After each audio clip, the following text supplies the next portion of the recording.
Our next guest needs no introduction, Tony Robbins. You have to figure that. It's like I always say, if you want to take the island, you burn the boats. I got a chance to work with the President of the United States, Clinton, and he calls me one day, true story, and says, Tony, they're going to impeach me in the morning. How many of you ever achieved a goal you worked your guts out for and then achieved it and went, is this all there is? Horrific, horrible. It's great to meet you. Thank you. You're bigger in person. You're a big man. Compared to what? A normal human. Okay. You're large. You're like two Let me see your Jasons. hands. Yeah. There you go. There you go. It's like, you're a big guy. You're glad he just said his hand. It could have gotten really interesting. You're true. I mean, maybe not if he was in the cold plunge. You never know. Okay, enough. When I told people you were coming, Yes. I got like a range of responses, and your poor assistant chief of staff is in a total panic about all the questions I'm going to ask you. I don't care. Yes, I know you don't care, but I got the range of the infomercial guy. He has had a profound impact on my life from very significant friends of mine who we know in common, who have been to your seminars, to he's kind of a guru, self-help. It's all kind of like snake oil. I want to know where this all started, because my perception of you was the late night when I was growing up in the 80s, the infomercials. Yes. And then I looked into it, and I started looking into the self-help space.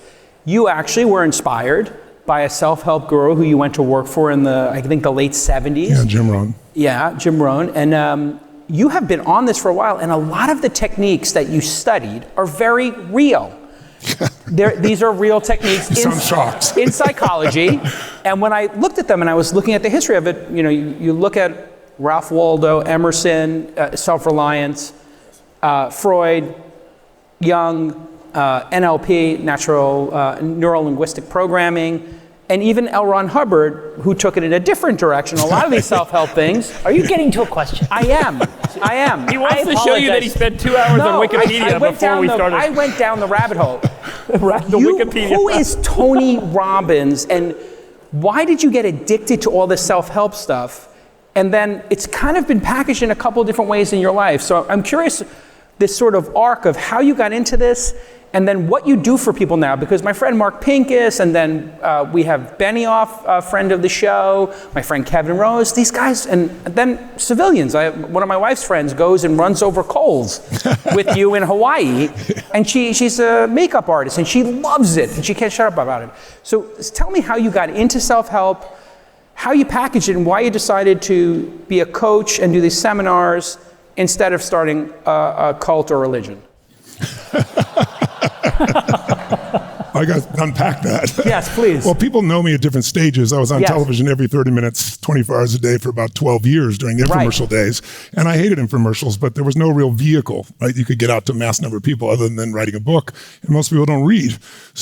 But it started for me. I grew up in a pretty tough environment. I was born in downtown LA. I had 4 different fathers. I had a very powerful mom who I love dearly, has since passed. Beautiful soul. I created a lot of my success to her. But also when she drank alcohol and took prescription drugs, she was a different person, very violent. I have a younger brother, younger sister. So I really became a practical psychologist in my youth, learning how to manage her emotions in her states and how to really get things done. And then probably the thing that changed my life the most, though, was when I was 11 years old, my 4th father, and he got fired from his job, and it was Thanksgiving. We had no money and no food. When I say no food, we had crackers and peanut butter, but not a Thanksgiving dinner, which is kind of depressing. And my parents were fighting and saying things you can never take back. And I was trying to make my brother and sister not hear it. And my life was changed because someone came to the door. I opened it, big guy, 2 bags of groceries in his hand, and a frozen turkey uncooked in a pan on the ground. He'd obviously carried in and set down. He said, "Is your father here?" And I was like, "Just one moment." Yeah. And I thought it was going to be the most joyous moment, but my father was angry because he felt humiliated. He looked at it as charity and said, "We don't accept that." And long story short, the man said, "I'm the delivery guy," and my dad had to take the food. And that day changed my life because my father left shortly thereafter, and I really loved him. He's the one who adopted me, and I carry his name. But it also, our life is determined, I think, by the meanings we give to things. Is this the end or the beginning? Is this person dissing me? Are they coaching me? Are they loving on me? Whatever you decide controls your life. And I was fortunate enough at that point that I came up with a different meaning. We grew up in an environment I thought was a wealthy community. It was very low middle class, to say the least, and we were on the other side of the railroad tracks, and it looked like nobody cared, and my father kept saying, no one cares about anybody else. But this was new evidence for me. It was like, if a stranger who doesn't even want credit is delivering my family Thanksgiving dinner, then strangers do care. And I need to care about strangers. And so I promised myself that at 11 years old, that someday I'd do this back and feed at least 2 families. And then, I grew up and I started studying patterns. I started seeing that everything is a pattern.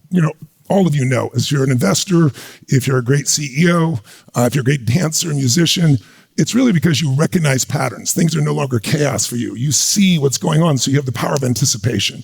And then the second skill, I think, I try to teach this to my kids and grandkids. I have 5 kids and 5 grandkids. I have a 50-year-old daughter, and thanks to COVID, a 4-year-old daughter. And I'm thinking, what do I need them to know? The world is changing so fast. They have to be able to recognize patterns. Step 2, utilize them. That's where the power is.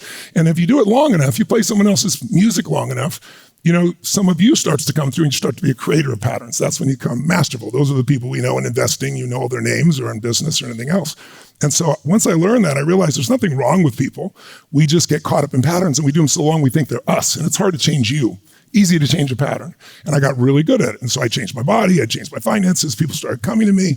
And then gradually it became my full-time focus. And I began to have people calling me as I started producing results, and I'd get these athletes that would call, like Serena Williams, and she's melting down and she can't get on the court because her sister just died, and she's lost recently, and she's gun shy, and I got to right now turn her around, and there's no net. So fortunately, I've been able to do that over and over again, and it built my career and brought me to a lot of sports teams, and I own some of those sports teams, pieces of them. But then I also started looking, I started working with people that are depressed and suicidal. And knock on wood, I don't know. Did any of you see Tony Robbins' I'm Not Your Guru on Netflix? Anybody here? So if you haven't seen it, you can see, thank you. You see the work, but we follow up 10 years later and you see the people are still in great shape because we're rewiring the way the brain works. It's not a bunch of pump up. I do use energy because without energy, nothing changes. But you can't just have energy, you need strategy. And so as I did that, I'll give you a perfect example. I'm 31 years old and career starting to soar. And then I got a chance to work with the President of the United States, Clinton, and he calls me one day, true story, and says, Tony, they're going to impeach me in the morning. What should I do? And I'm 31 years old, and the president asked me, so I said, could you call me sooner? This is like tomorrow morning, but because there's no net, my brain figured it out. You have to figure it out. It's like I always say, if you want to take the island, you burn the boats. And then I got good at... But sorry, Tony, what did you tell him? Pardon me? What did you tell him? I can't tell you that. Okay. I have to ask. That's a private thing I'll tell if you want to know. I don't share unless somebody shares. But what I will tell you is I got good then at studying businesses, and I became an entrepreneur. And so now I have 114 companies in massively different industries, but we do about $9 billion, a little bit more in revenue. And I love the diversity. So I get to work with athletes. I get the team you formerly had ownership in. I have a little piece of. Peter Gruber's one of my dearest friends, as you probably know. And so I've gotten to work with, some of the greatest athletes in the world, some of the greatest musicians, some of the greatest entertainers, some of the greatest entrepreneurs. And I don't go there just to teach Tony, them. I go to learn. Can I ask you a societal question for Sure. a second? Okay, so you've been, in some ways, diagnosing what ails people for, let's say, 40 years now. Yes. Every society has its own pothole. And maybe, teenagers and young people today suffer from a very different thing that maybe Jason, myself, and Freeberg did at our ages. Can you diagnose the level of happiness and sadness and satisfaction, dissatisfaction that this current young generation has relative to other younger generations, and where it's different and where it's the same? Well, I don't think I'm the only one who can see it. I think expectations, I always tell people, expectations are what make you really unhappy. And we can't not have any, obviously. But trade your expectations for appreciation, your life changes. But our expectations now are controlled more by social media, especially that generation, right? So they're seeing people that are incredibly wealthy and thinking that's who I should be and feeling like they don't have anything. I mean, what turned people in the Soviet Union against the Soviet Union? When they got access to seeing how the Westerners lived, then things changed. When they didn't see it, it was okay. So today we compare ourselves to others in ways that are not real because like young girls that go on social media, you've seen all the studies, I'm sure, they get depressed because they're comparing to images that aren't even real. It's fake. Expectations minus reality equals happiness. And what I really say is progress equals happiness. Like if you are growing, if you are going at something, even if you're not there yet, and you are got to lose 50 pounds and you lose the first 5 or 10, or you're in a relationship and you finally face what has to be dealt with, or you face your finances. There's a momentum that happens and an aliveness. I mean, ask all of you here and those of you in the room, how many of you ever achieved a goal you worked your guts out for and then achieved it and went, is this all there is? Who's had this experience? I'm curious, right? That's a horrific moment, right? Horrible. It's worse than failure because most of us, if we fail, we get back up and figure it out, right? Completely. But try this on for size. How many of you achieved a goal that you worked your guts out for and you're really proud of it and you were euphoric? Who's had one of those? Well, show of hands some noise out there if you give it to me later, right? So the question is, how long did that good feeling last? Did it last 6 years? No. A year? The euphoria? 6 months? 6 minutes. 10 minutes. 6 weeks? Yeah. 6 minutes? Yeah. For most people, it's between 6 minutes and about 6 weeks, I've found. Yeah. And so why is that? Yeah, because we're meant to grow. In life, you grow or you die. The whole universe, my laws, you grow or you die. And when you grow, you have something to give. And unless you're giving something beyond yourself, if it's always a trade, you don't have any esteem for yourself. You don't have any inner pride. But when you have something to give, that's when life feels more meaningful. Yeah, Jonathan Haidt's book from years ago, The Happiness Hypothesis. Yes, they had beautiful book. A great study in there on economic progress being the best predictor of happiness. It wasn't the absolute dollars you were earning each year that flatlined after a certain baseline standard of living. Beyond that standard of living, once you're able to get food and housing and all the things you need to survive and thrive, what predicted happiness was how much things changed from year to year. The rate of change. He's absolutely right in other studies, but there are new studies that add another dynamic. It's also affected by who is in your environment. And today, who's in your environment because of social media is not real. And so now we're in a place where people evaluate not by their circle of friends they hang out with. That certainly plays a role, but even more so. And I've always tell people, if you want to grow, get on the field of people tenfold of where you are. And if you want to play tennis and you're good at tennis and you're fortunate enough to sit down with somebody who's world class, like a Serena Williams, friend of mine, if you go out and do that, you're terrible. But just to get on the court with her, you got to get great. If you play against somebody you're better than, it's only a matter of time before your skills go down as well. So I think in our society, people have an expectation today. Also, my original teacher, Jim Rohn, a personal development speaker, more of a business philosopher, I went to him one time when I was really young, just beginning with him, and I said, all my fathers are good humans. Why were we always broke? And I said, and I look at this, billionaire hedge fund person, and he made $1 billion last year, and this school teacher only made, in those days, like $40,000. And he said, Tony, that's fair, but here's what I can suggest to you. We're all equal as souls, but we're not equal in the marketplace. And he said, if you go to McDonald's and you don't get a living wage, you're not supposed to. It's a first job. Anyone can do that job and learn it in an hour. But he said, if you find a way to add more value to people, because he said to me, can someone make twice as much money in the same time? I said, yeah, 5 times, 10, 100 times? I said, yeah. He said, the guy that made $1 billion produced a 42% return. Did you know that? Those were people's futures. That was people's college educations. That was their retirements. He is worth it. You must become assessed on doing more for others than anybody else does. And so that's been my moniker for all my companies, and it's been the core. And I think that's what's missing to answer your question. But Tony, it's like, what is life going to give me versus the Kennedy days of don't ask what you're going to do for but you. How do we help a larger swath of society then unwind the addiction to SSRIs, the kind of doom scrolling, like just the general malaise that then manifests in all these weird ways, the inability to talk to each other, the, cut people off because they voted one way versus another. All this stuff just seems so... Because all of the social media, the mobile, the social, everything's not going away. It's here, it's permeated, and it's not just going to disappear overnight. But if you study like the youngest generation now as they've come forward, they're getting off of they've got a Facebook a long time ago. Their parents do that stuff, right? But they're not even on Instagram now. They're going to these individual places that are more intimate. They're wanting not everybody to know what they're doing. The pendulum throws itself so extreme, and then we correct. It's what we just experienced politically. It's the same thing. So it's easy to rationalize that. But I'll tell you, Stanford came to me during the COVID time, the period, and they came to me because 2 of their professors had gone through my Date with Destiny seminar. It's a 5-day total immersion where you rewire yourself, decide what you want. I don't tell you what your values are, how you're going to live your life. And both of them had been on medication. Both were clinically depressed. And they came back and he said, they have no symptoms. They're off all their medication. How does this happen? So we had this long conversation. And he said, well, do you have some data? I said, well, I have millions of graduates, and stories. He goes, no, like scientific data. I said, no, but I'd be open to doing a study. So during COVID... Oh, wow, to longitudinally follow the people that have subscribed. Yes. And so but they put people in, they did their own study. Because I said, if we're going to do this, tell me what the standards, what do the meta studies show? Like, how many people get well through traditional approaches of drugs and therapy? And, I don't know if you're aware, but it's crazy. 60% of the people who use drugs or therapy to try and get out of depression make zero improvement, 60%. 40% improve, he shared with me, but the average improvement is 50%. Most are on drugs the rest of their life. And he goes, I said, you should be able to do that with a placebo. And he laughed and said, pardon me? It's true, in fact. And he said, yeah, sort of. And I said, well, I know it sounds like hubris or arrogance, but it's not. I've just done this so long. I said, we will destroy that. I said, what's the best study you've ever done? They said it was Johns Hopkins. Now I think it's been about 8 years ago.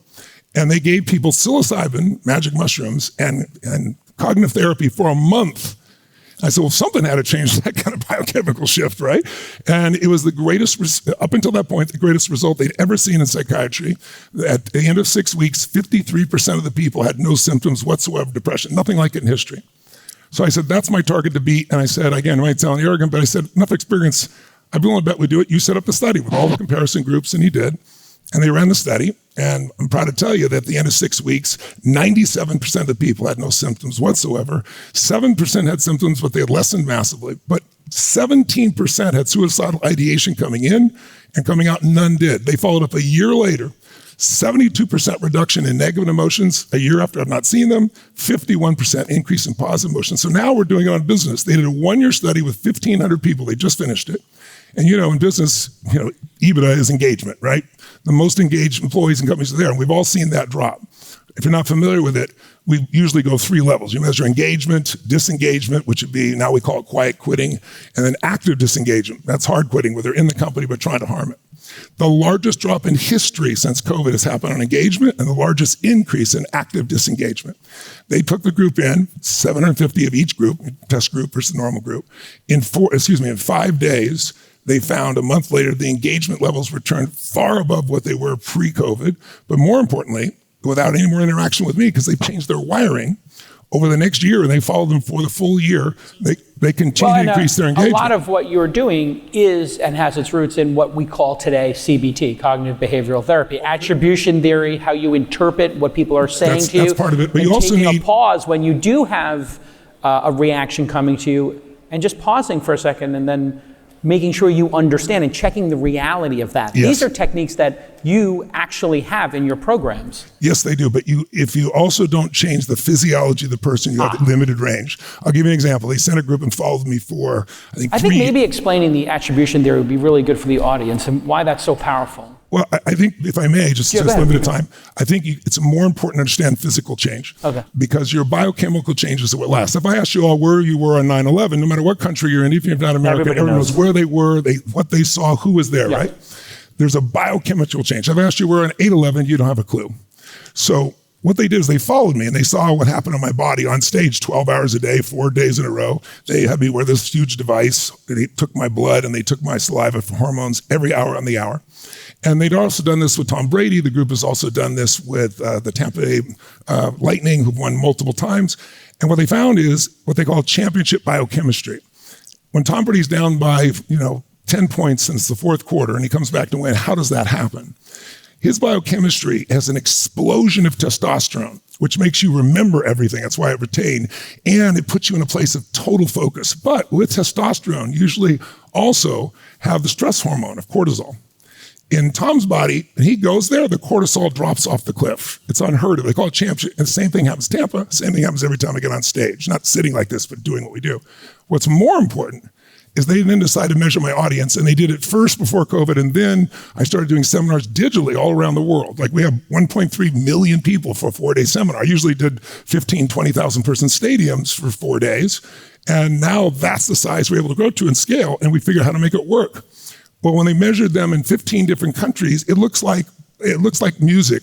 They come in and we suddenly start to go up together, and they get the same response, same kind of focus, and the same cortisol drop.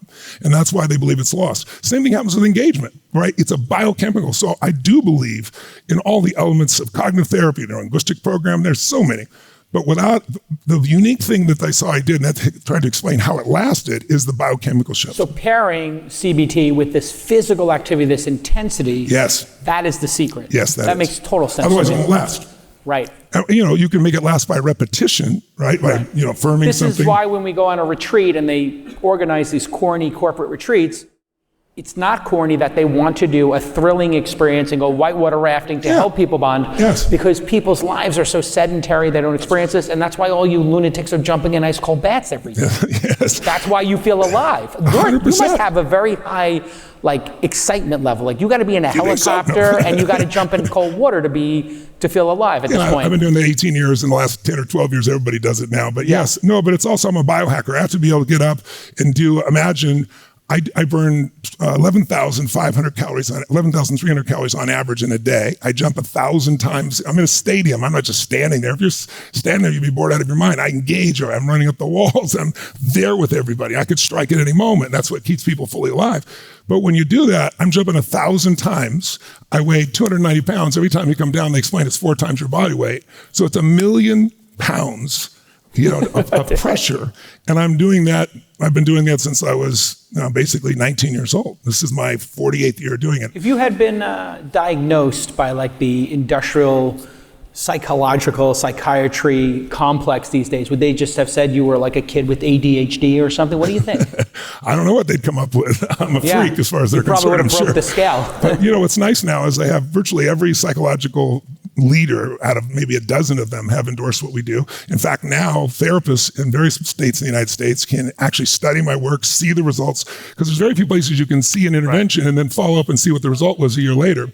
And they get credits for that. If you circle back to when Tom Cruise said, hey, listen, exercise, diet, meditation, and he kind of laid out there's other ways to deal with depression, and everybody was like, what does he know? These doctors know better. Yeah. And now the doctors have all come back to his position, which is let's focus on your diet, let's focus on your exercise, let's focus on your sleep, and let's focus on your meditation. 100%. Those 4 things 100%. will do more to you than any pill, correct, in your estimation? 100%. Yet we have 60% of people in the country on a pill.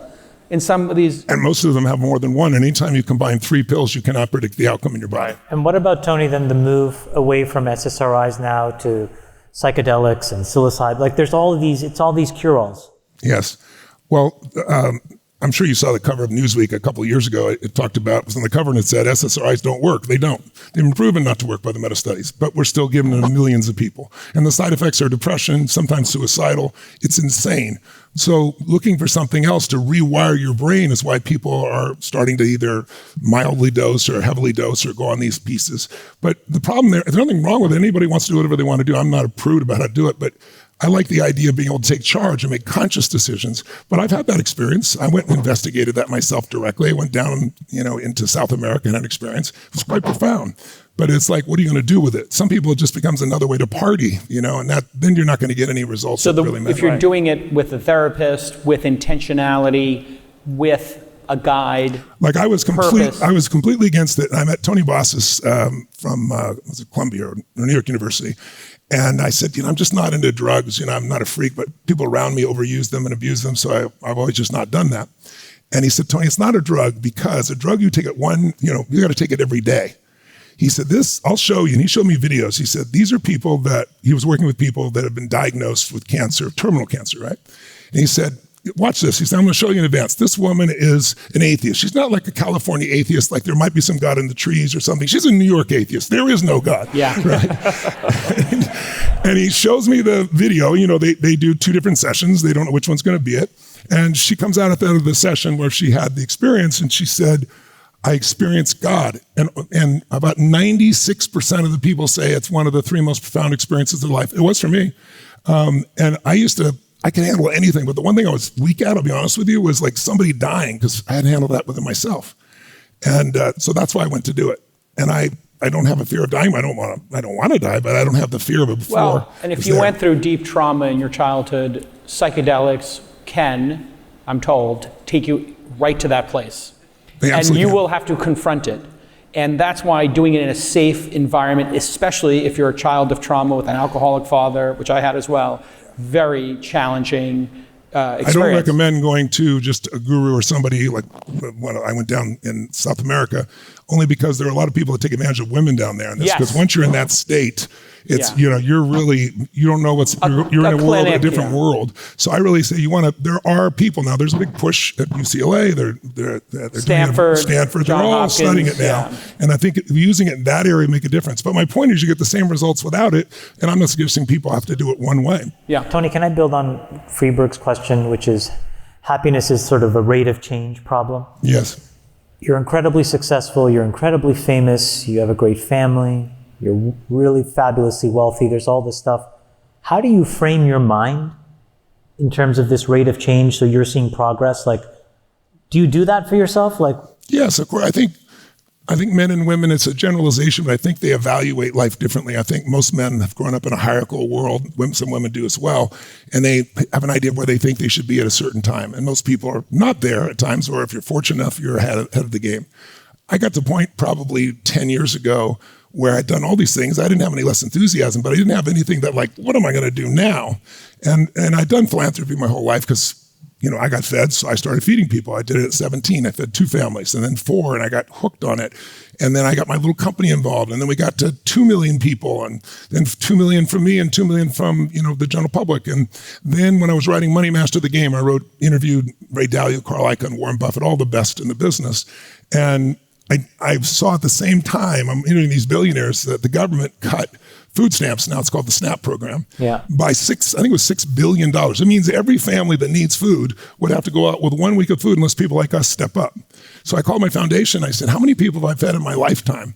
Because I didn't know the number. They said 42 million. I was like really gratified by that. But I also was saying like, what if I did what I did in a whole lifetime in a year? What if I fed 50 million people in a year? And I was like, what if I fed 100 million? What if I fed 100 million for 10 straight years and fed 1 billion people in the United States, richest country in the world? But we have about 20 million people that don't know where the next meal is going to come from. And I hooked up with Feeding America to deliver the food, and I'm proud to say we did it in 8 years. But the problem hasn't gone away. And so now I hooked up with Governor Beasley. When I was in the UAE, he introduced me to Governor Beasley, MBZ did. And he explained to me that you ran the World Food Program. Yes, he won the Nobel Prize for that. And MBZ said, I want you to meet the only guy I know that's feeding more people than you. I said, he's feeding a lot more than I am at the UN. But we sat down and we became friends. And now I said to him, normally 80 million people a year are at risk of dying. This year it's 385 million because of the war in Ukraine. It is the breadbasket for most of Africa. And there are 11 countries near famine right now. And you don't read about it in the news because you're reading about something on somebody's knuckles, right? And I said to him, well, and then there's not enough fertilizer because Russia's been cut off and it made the price triple and farmers can't afford it. So I said, we need a period of time to get to sustainability. 10 years, let's say. How many meals would we need in the meantime just to close the gap? He said, Tony, 50, 60, maybe 70 billion meals. So I said, why don't we do a 100 billion meals challenge? I said, I did 1 billion meals. I did it, supposed to be in 10 years, 100 million meals a year. I wasn't a billionaire when I started. I've been blessed, obviously. But there's got to be 99 other people like me who care, or businesses or countries. And so we began that process 2.5 years ago. In the beginning, it did not go well, but I'm proud to tell you in the first year and a half, we got 30 billion meals. I'll be announcing at the UN coming up this fall. I can't tell you the numbers, I'm supposed to wait till then, but more than double that. So we're well beyond that. But right now in Darfur, thank you very much. Thank you. I appreciate your applause, but I think also we want sustainability, and any of you that want to donate, I'll match. I do it at Feeding America. You can donate $1 million, I'll match it. You can put $10 in, I'll match it. But now Darfur, people, we get these war zones now. And there are people right now surrounded by those rebels, 1 million people right now, and no one's funding anything because no one can they'll shoot the plane out of the sky. So Governor Beasley and I have just teamed up, and we have found this military group that's retired that want to do good works. They've done it for a while, and we're buying the C-130s. I'm donating the first 1 million meals for the week. I got 2 people to match me, so we have 3 weeks worth of food. We're going to fly in and airdrop all that food. I'm going to UAE because I know the leaders there. We're going to Saudi Arabia. I'm going to say, you can't shoot this down. This is not political. There's no weapons. It's just food. And we're going to prove it works. And then we have a tour June 7th through the 15th with all those leaders to get them to hopefully step up. Qatar's already stepped up and said they're going to give 30 million. And we're going to save those lives because those people will die otherwise, and everybody just gives up. I'm not a person that gives up. But I just want to say that to answer your question for anybody, I think we all need moonshots. It's like, we all need something to go Everybody for. needs that. Yeah, you've ever achieved a goal and then there's a drop because Star. we're made to keep growing. And so when I did that, then it's like, okay, my wife and I, we found some kids that were trafficked. We couldn't believe it. And I said, I want to save as many people. The city I grew in, it was 30,000 people. So now we're to 76,000 kids we saved. I worked with some of the best organizations, helped make a movie some of you may have seen last year that was, 2 years ago, that was all about this process. And it blew up on July 4th, the sound of freedom. Is it hard for you to frame your mind on a goal that's measured differently than the thing that you were successful at? What do you mean?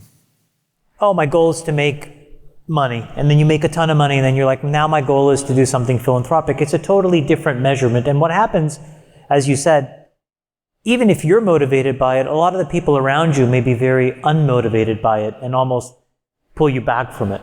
Well, I'll tell you, I've done this my whole life. I had Peter Guber's our mutual friend. I think you know Peter. Great guy. Peter, one time I was sharing with him my frustration that people weren't helping these children or helping, trafficking because it sounds so bad you don't want to hear about it. And Peter really was astute. He said, Tony, you taught me this. People do things for different reasons. Some people donate because they want their name on the wall. Some people donate because they're guilty because they inherited their money. Some people donate because they really care. You don't care, just meet their needs. And so I found, I had a friend that was on a plane the other day. I've known him 44 years. And the person's reading my book. It's my book I did. Interviewed 150 people who are the top regenerative scientists in the world, right? So it's a big book, 700 pages, and this guy's marking it, and he's just going crazy. And my friend loves to see how people respond. He says, so what do you think of that book? And he goes, oh my God, stem cells and this and that, or you can't believe what you can do with your body and change. And he goes, what do you think of the author? He goes, oh, he seems like such a nice guy. He took nothing from all his books. He donated it all. He feeds all these people, but he is rich, he said. So it must be easy for him. And my buddy turned to him and said, what if I told you I'd known Tony for 44 years? I knew him when he had $10 in his pocket, didn't know he was going to get his next meal, and he gave $5 of it to a guy in the street. And that he taught me if I don't give a dime out of a dollar, I'm never going to give 100 million out of $1 billion. And you start now. You start now, and your life is different. So I invite people to find a moonshot. And mine started with feeding 2 families. And then it becomes 4, and then it becomes larger. But now my economics, are obviously extraordinary. But what drives me now is all the things I'm doing. And I need tens of millions of dollars for what I donate. Let me ask you a question on that, which is, how do you think about the relationship between focus and effectiveness? A lot of folks, and my experience has been, the more we try and do, the more the breadth of the things we try and do, the harder it is to do any one thing exceptionally well and have these outsized returns. And there's a non-linear relationship between focus and outcome. The more you concentrate your time, energy, capital on one thing, it becomes non-linear how well that thing does. When you're an effective person, you have movie projects, book projects, speaking engagements, businesses, ownership in sports teams, people calling you. How do you think about focusing your time and the effectiveness that you can then have in the things that you choose to do? I believe in concentration of power, but I don't have the limitation of thinking it has to be every moment on just one thing. So I actually built a system for myself when I was really young, and I had my second business. I wasn't doing well with my first one, so I started a second one. Very brilliant. It's like saying, I'm a terrible parent, so let me have another kid. That's what most people do as entrepreneurs. But I knew I needed to take control of my time. So I took these time management courses, and they, you have a little book in those days, and your A, B, and C priorities. And I did it for about 2 weeks, and then after a while, I was like, there's no way I can do everything on my list. And I was frustrated. Who can relate to this, by the way, in your own life, right? And so I said, every time management system does the same thing. I don't know if it's digital or not. You start with the same question. Now, thinking is nothing but the process of asking and answering questions. Now, as I said that, you're going to think and you're going to ask yourself, is that true or not? And you're going to evaluate it through your references, and that's a question, isn't it? We could take you all the way down the line, but for simple sake, the question of what I need to do is the wrong question. So I will tell you this. When President Clinton always said, what should I do? And I taught myself something different. I said, I need to control my focus, concentrate it, but I also need to have purpose behind it. Because purpose is stronger than object. I want to make $1 billion. For what, though? The purpose, that's where the energy and the fuel is. And then I need a map. I called it RPM, like increasing your RPMs to get from here to there. And the result. Then I ask it, what do I want? What's the result measurable? Why am I doing it? And then what's the map, the massive action plan? And then I go find the 20% of things will give me 80% of the progress. And then I put things in categories. I have companies in categories. I have my family life in a category. My body's in a category. And every week I predetermine what are the most important outcomes for the week. But when you do that, you are able to have that concentration of power. And where I am, I'm there 1,000,000%. And I found that skill of concentration doesn't have to be just one thing. If, like in your businesses, you get great leaders. Obviously, I couldn't do all these things myself. But when I've got great, when you got partners that are extraordinary, I'm in the health area, I've created this company called Fountain Life, and I got Peter Diamandis as my partner, he's a genius. I partnered with Sam Nazarian, some of you know from SBS, right? He created Mondrian and SLS hotels, and we're building 15 extraordinary luxury hotels around the world where you can go and be scanned and everything. Are you there, doing not too much? No, I love it. You do? You know this too much if you love it. And I have time for my daughter, which I adore, right? She's 4 years old. I'm saying it slightly in jest because you are hyper efficient, you got this crazy energy level. There is a theory that sometimes people become a little too addicted to success and to improving themselves. Do you ever stop and just enjoy the day and not try to improve everything? You ever stop and just laugh and maybe enjoy some sushi and fuck off with your friends and play some cards? Or does everything have to be the 78th millionth meal and person you saved? No, well, there's a part of me that's that way for sure. Really? What do you do? No, I said there's a part of me, the first part, that's as crazy as you described. Yeah. But there's another part of me that I value love and relationship above all else. Got it. So Peter's one of my dearest friends for 35 years. He was down here in Miami, called me up, and we had everything booked. I moved everything, and we spent 2 hours just to hang out together because I love him dearly. He's 82, 83 years old right now. I don't know a better human being. He's my priority. My daughter's my priority. My outcomes change when there's something more important, right, that's there. But I've also learned that I have to be able to turn the switch off, and I do that. And I do that, Ray Dalio is a good friend, and, learning to meditate was something I thought I'd never do in my life. But I've developed a simpler pattern I developed for myself in meditation I start my days with. I have to take care of my body. And when I'm doing those things, and I also, when everybody else goes to bed, that's when I get my thinking time. And so from midnight till 3 or 4 for me is usually my time to... Are you like a 3-hour sleeper? Like a 4-hour? No, like 4.5 to 5. Not ideal. 5 is ideal for me. But I can certainly do that. That's always been that way. That's sort of... Not when I was a kid, but once I discovered my passion for, you've all heard the phrase, right? The 2 most important days of your life, the day you're born, the day you discover what you're born for. And when I discovered that, the energy in my body changed radically. Did you think about, I'm curious, mortality a lot? I know you're into the stem cells. We're all getting to a certain age, and we're all going to the same destination. And looking back on your life, and then finding meaning in that. I know some people our age start thinking about legacy. Does that matter to you? And are you thinking about, hey, how many years do I have left? I never thought of that till about 64. I'm 65 now. I never did. So just in the last year you started thinking about it? Yeah, the last year. Was there something that caused that to happen? My daughter. I think having my daughter come along, I had her at 61. You had a daughter at 61? Yeah, she's 4 years old. 4 years old, yeah. Wow. Yeah. So I've got a 50-year-old daughter. And Got it. I was confused by the math when you said all that. And I was asking the question because, in your brain, it's all questions and answers. And I was doing the math. I told my wife originally, I said, if we're going to have a kid by 50, I said, I don't want to be there at my kid's high school reunion graduation, and I'm, 7 years old. And I'll be 80 when I do that 80, piece. Yeah, exactly. But I look at people like Peter or Steve Wynn. I have a whole group of friends that are in their 80s that are incredible. Peter's doing more today than he did when I knew him when he was 45. Yeah. And so I look at that and say, but you got to take care of your body. Yeah. And there are things you don't predict. My eye may look a little weird to some of you and may not notice, but about 5 weeks ago, I started to feel irritation in my bladder and hard time breathing. It was very weird. And I'm very, I have a really intense way. I do hyperbaric oxygen, cryotherapy. So it's really weird for me not to have that. And so I went and got tested at Fountain Life where we have our stuff. And they found I had this massive amount of arsenic in my body. Like a 0 to 5 was what they measure it. 50 would be off the charts. I was 345. And it was so bad. The first thing they said is you got to watch your eyes. And 5 days later, my retina detached, which can make you blind. So I went in for emergency surgery here in Miami, one of the best doctors out here. And normally you have to take the surgery and then you have to lie on your stomach for a week and not get up looking down because they put this gas behind the retina. Oh my God. But fortunately, Bobby Kennedy, I put him together with Trump. He's a good friend. I called him. He got me with top guys at 2 different hospitals. They said, this is the guy. We got it all together. And he said, I think this is not as effective. It's not like 90% effective. It's like 70. But if it works, he goes, I can't imagine you lying on your stomach for 7 straight days and nights, not moving. I said, I can't either. And he said, if I do this, it's like a belt around your eye and you'll be able to sit up at least. So that was only 3.5 weeks ago.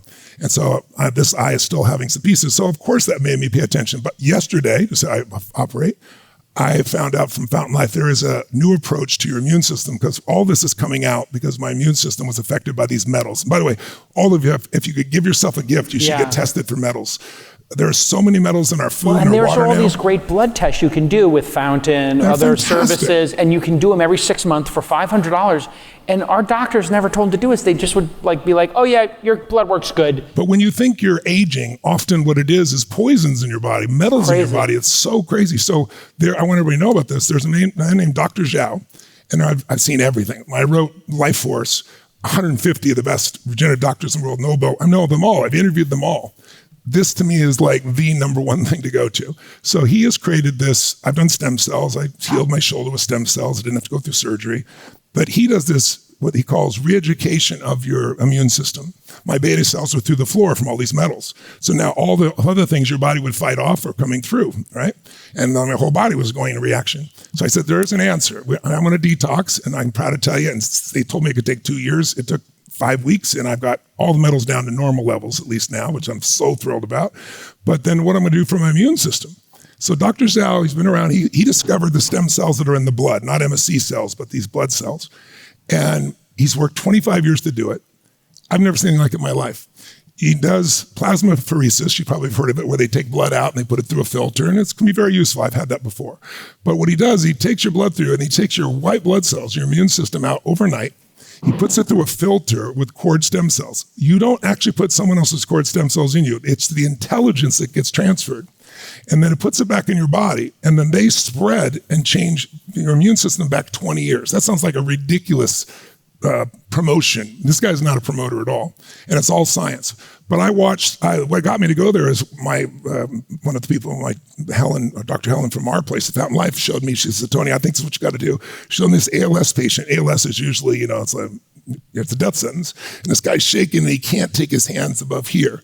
He does the process. 3 weeks later, he's doing this. No exaggeration. They do type 1 diabetes and turn it around. Any autoimmune disease is there. And most of aging is really the breakdown of the immune system. That's why we're seeing so many cancers. After COVID and the injections, a lot of young people, there's these turbo cancers that are happening because their immune systems have been harmed. And so now everything starts to shake up. When people think about aging, it's really immune system. So the type of people are going with alopecia where they have no hair. This woman, I met her, and she got and she's 70 years old, got all her hair back. It's in New Jersey, and he's already he's on an IND, so he's on stage 3 though. He's gone through his stage 3. He's doing a submittal, and we're going to bring it to Fountain Life here because there's nothing like I've seen it. But there are things like that. Like if you stay well, take care of yourself now, over the next 5 to 10 years, the kinds of transformations are going to allow us to be in a position where every year you could be a year younger, or at least maintain where you are. Yeah. I mean, it's not BS, it's not science fiction anymore. Freeberg talks about this all the time on the show. Like we're like this very interesting generation. We're 10 years behind you, or maybe 15 in some cases, or even 20 actually, I think. We're this generation that we actually might get to benefit from some of these incredible technological advancements. You absolutely will. Ladies and gentlemen, Tony Robbins. Thank you so much. Bring it in. Thanks for tuning in to this amazing episode we had with Tony Robbins. And thank you, Tony Robbins, for joining us, our new bestie here at All In. If you want to come to our next event, it's the All In Summit in Los Angeles, 4th year for All In Summit.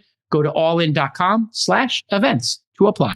A very special thanks to our new partner, OKX, the new money app. OKX was the sponsor of the McLaren F1 team, which won the race in Miami. Thanks to Hyder and his team, an amazing partner and an amazing team. We really enjoyed spending time with you. And OKX launched their new crypto exchange here in the US. If you love All In, go check them out. And a special thanks to our friends at Circle. They're the team behind USDC. Yes, your favorite stablecoin in the world. USDC is a fully backed digital dollar, redeemable 1-for-1 for USD. It's built for speed, safety, and scale. They just announced the Circle Payments Network. This is enterprise-grade infrastructure that bridges the gap between the digital economy and outdated financial rails. Go check out USDC for all your stablecoin needs. And special thanks to my friends, including Shane over at Polymarket, Google Cloud, Solana, and BVNK. We couldn't have done it without y'all. Thank you so much. Rain Man David Sapp. And instead, we open source it to the fans, and they've just gone crazy with it. The queen of quinoa.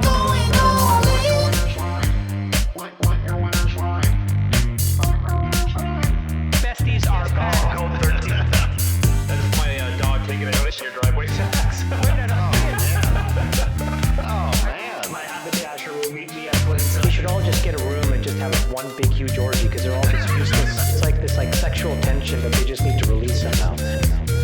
Wet your beak. Wet your beak. We need to get merch. Besties are back. I'm going all in.